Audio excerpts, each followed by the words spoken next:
जो आपको दिखाई थी और जो खबरें जो आप तक पहुंचाई थी, खबरों को लेकर बातचीत करेंगे। हमारे साथ दिनेश देशवाल जी, नमस्कार जी। नमस्कार लोकेश जी, और मेरे दर्शकों को भी नमस्कार, आपके दर्शकों को भी बहुत बहुत नमस्कार प्यार जी। आप इतनी दूर गए, कितनी कठिनाइयों का सामना आपने करना पड़ा। बताया जा रहा है कि हरियाणा के एकमात्र पत्रकार ऐसे है दिनेश देशवाल जो वहां जाके कोटपुतली राजस्थान में जाके चेतना के जो ग्राउंड रिपोर्ट की जीरो की जो रिपोर्ट है वो आप दिखा रहे थे। जी देखो, मैं हरियाणा से तो कह सकता हूँ, और भी पत्रकार साथी थे, हिसार से थे, और एक जोश हरियाणा से था। कई लड़के थे वहाँ पे, युवा थे, पत्रकार साथी भी थे, और कई यूट्यूबर भी थे वहाँ पे, और न्यूज़ वाले भी काफ़ी साथी राजस्थान से थे, और भी अन्य क्षेत्र से बहुत लोग थे वहाँ पे। ग्राउंड जीरो पे लाइव थे, बिल्कुल वो लाइव चलाई हुई थी उन्होंने।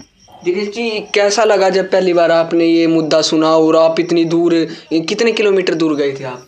लगभग 200 किलोमीटर होगा अपने यहाँ से लगभग। लगे क्या, एक बच्ची का रेस्क्यू था, बहुत बड़ा देश का रेस्क्यू था, तो मैंने जाना ठीक समझा। और वो भी एक बेटी के लिए, वो भी एक 3 साल की लड़की बोरवेल के अंदर गिर जाती है, तो बड़ा तो बताइए, मैं दो दिन 3 दिन के बाद में, 2 से 3 दिन के बाद 5 लाख। अब वो तो वो पत्थर की वजह से बता रहे, पत्थर हार्ड आ गया।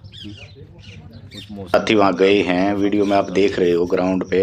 अब वो ढक दी है, वो सारी जगह सुरक्षित हो गई है, बोने खाने का कार्य कर रहे हैं, बोरवेल भी लग गए, वहाँ पे पानी का भी इंतजाम हो गया। अब पहले पानी लगाने के लिए उन्होंने प्रयास किया था, और वो किसान परिवार से लोग थे, और बड़े मेहनती लोग थे और अच्छे लोग थे। जो उसका परिवार था बहुत ही बढ़िया था। दिनेश जी, एक बात पूछना चाहूँगा मैं आपसे। जो परिवार जो आरोप लगा रहे थे कि किसी कलेक्टर की लड़की होती तो जल्दी निकाल लिया जाता, इस बात को आप किस प्रकार से देखते हैं? नहीं, जो टीमें लगी हुई थी, जहाँ जो भी टीमें थी, जो भी पुलिस प्रशासन था, सब अपनी जिम्मेदारी निभा रहे थे।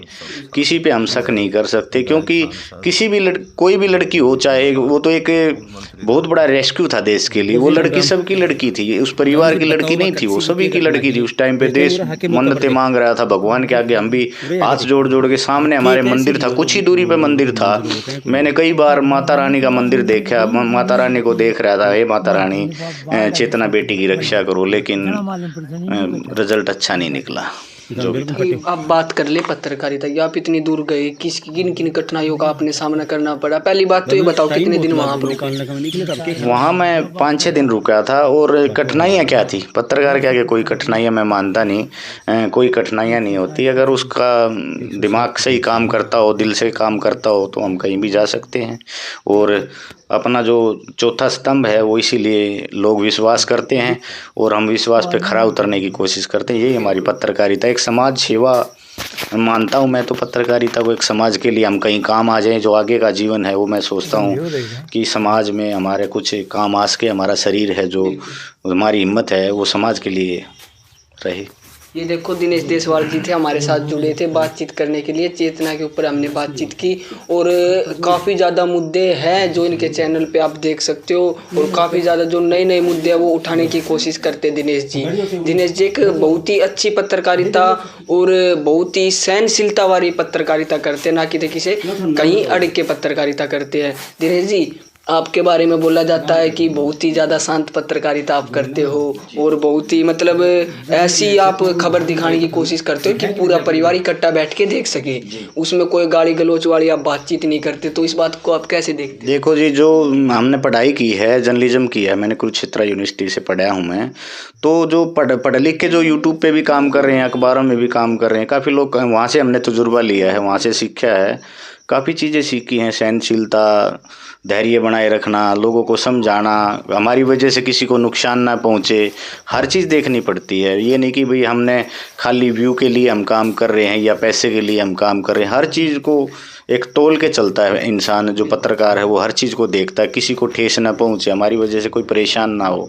तो काफ़ी चीज़ें सीखी हैं हमने, अनुभव भी है काफ़ी। एक आखिरी सवाल मैं करना चाहूँगा दिनेश जी। बताया जा रहा था, कमेंट भी आ रहे थे और काफ़ी साथी बोल भी रहे थे कि दिनेश जी तो अपने चैनल वायरल करवाने के लिए चेतना वाले मुद्दे पे पहुंचे थे। इस बात को आप किस प्रकार से? नहीं, चैनल तो चलो चलता है, भगवान की दया से, लोगों पब्लिक की दया से भी चलता है, पब्लिक व्यू देती है, लेकिन कहीं ना कहीं इंसानियत भी तो है।